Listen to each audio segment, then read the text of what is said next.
YouTube, it's an exciting day for me. It's time to build up the bike. It's been to the powder coaters and it's come back, and here it is. Seafoam. I've put my stickers on. Oop. Can't see it that side. I've put my stickers on. It's ready to go. I've just put bottom bracket in and the cups for the steering.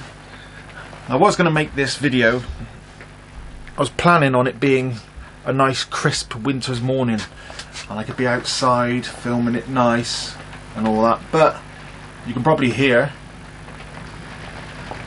it's pissing down with rain, it's blowing a gale, it's bloody horrible. So we're confined to the shed. Took it to my mate Dixie to have it powder coated. It's been sandblasted. It's had a zinc coating, a rust-proof zinc coating. Then it's been powder coated in seafoam, and then it's had a lacquer put over the top. So basically 3 coats. Been done really well. This is not a paid promotion, but I did take my phone with me and I videoed the frame being done, so I'll throw a few clips in now and you can have a look at that before we get on with the build.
What a beauty!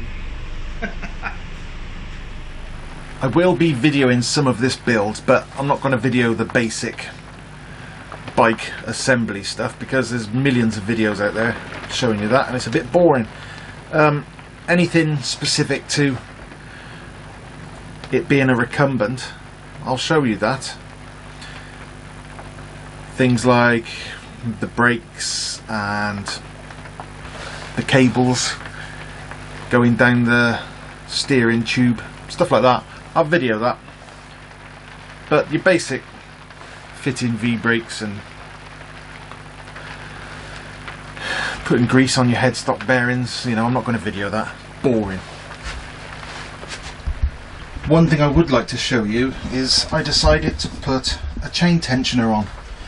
I found this one. It's Shimano Alpine, I don't know how you say it, but this is designed to work with these hubs for vertical dropouts, which obviously my dropouts are pretty much vertical.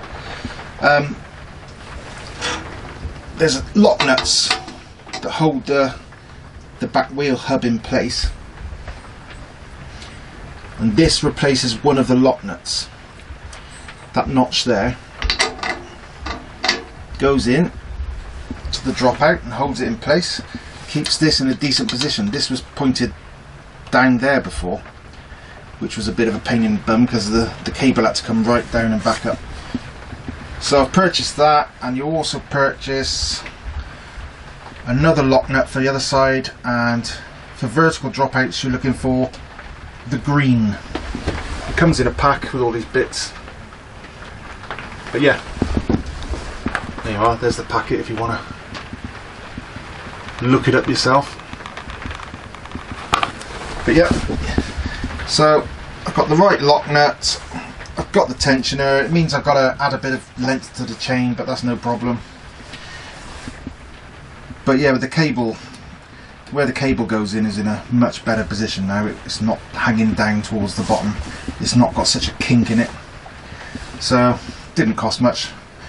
But that's much better, and I can adjust the tension of the chain as much as I like with this. You just loosen this bolt, adjust it where you want it, tighten it back up. It's not spring loaded, it's just fixed. But it'll stop chain slap, and if the chain stretches over time, I can take up the slack. So that's a lot better. I think that'll do for now. I'm going to put a bit of something on there to protect it from the frame, from the chain slap. That's why I haven't put the decal on there.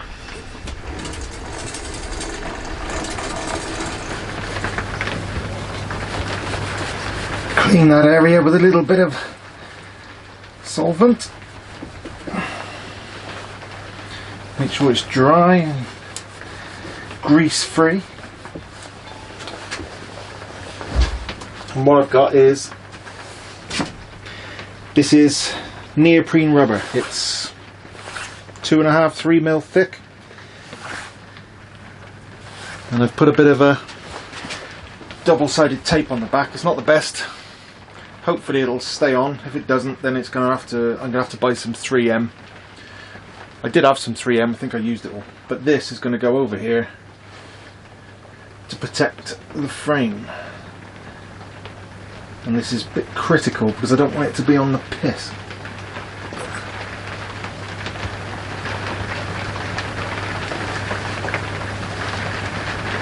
And it is on the wonk. Let's peel it off.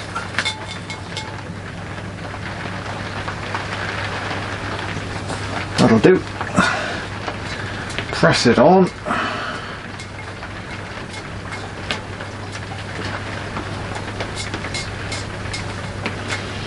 It's good stuff, this. Neoprene rubber. You can buy it on eBay. Different thicknesses.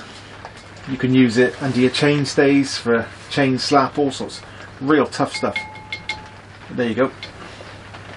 It is now impossible for that chain to hit my frame. My lovely, lovely powder coat.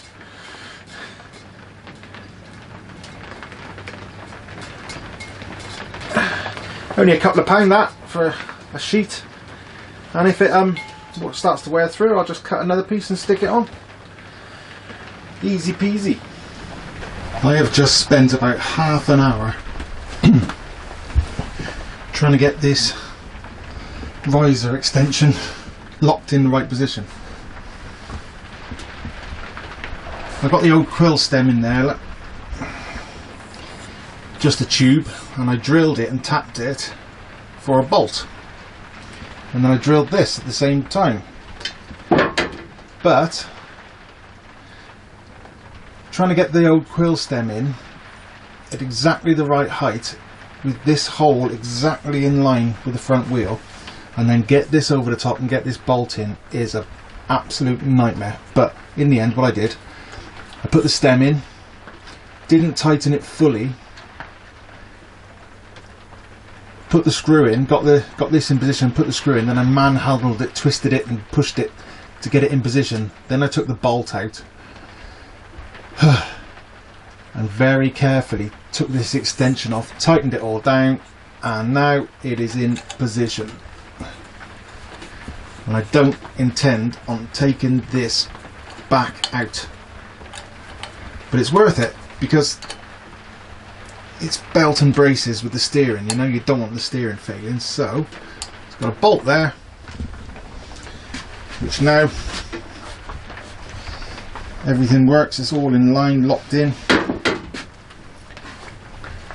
Then I've also somewhere got my big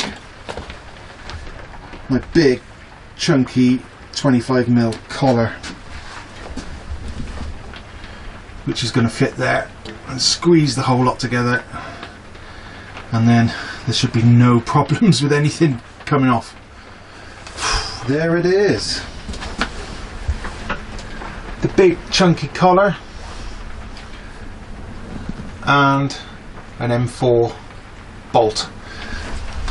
There's no way in this world that is going to come loose and kill me, which is a nice thought. Alright, the next thing is I'm going to put on the gear change. And the reason for this tube here is so that the cables from the brakes and the gears can be threaded through, because obviously you don't want them springing around here because they'll rub on your legs. So a bit of plastic oval conduit. Hang on.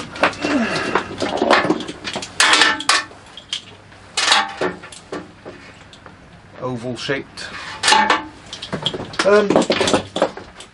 Tape it on, run your cables through it, and then when everything's set up how you want, get some nice black handlebar tape and wrap it all in to hide that. Also, if you want them tight to here, you can put a bit of handlebar tape on to hold them in place, stop them flapping around or getting in your eye line too much. It's something I stole off Bashetta. I used to have a Bashetta Zero, and that's how it was on there, and I thought it was an awesome idea. So I've been using it on all my builds ever since. But yeah, look at that. Run it through there.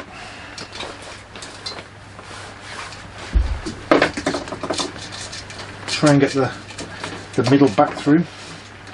Oh, where are you? There you are.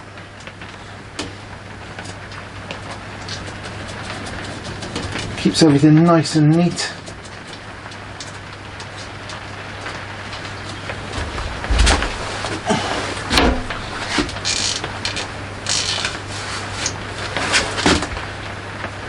Out of the way of your thighs. Highly recommend doing that. Put a bit of black tape on for now to hold everything where I want it to be. You see? Nothing in the way. Another little tip for you here. Normally on a V-brake the noodle would come up here and the cable would come up this side. I had it like that before, but when you turn left this noodle hits the chain here, so that's no good, is it? So I've routed the cable around the back and it comes underneath now, and it's fine. Works perfectly.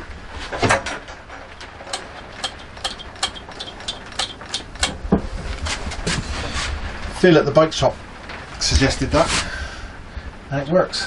So another problem solved. She's finished. There she is in all her glory. I'll do some pan shots and cue the music.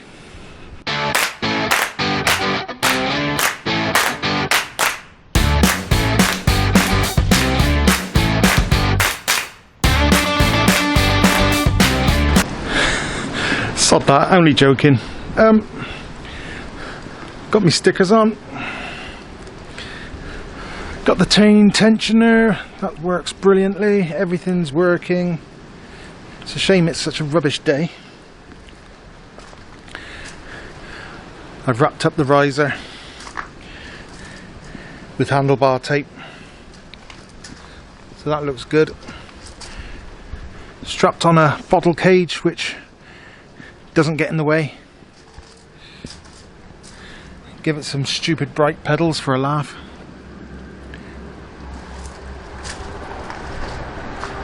Got my little dinger bell. Got my mirror, which is really important. I've put my fastback on. Fastback system, brilliant. There's another bottle cage underneath. There she is from the other side. Looking good. And the most important part of all,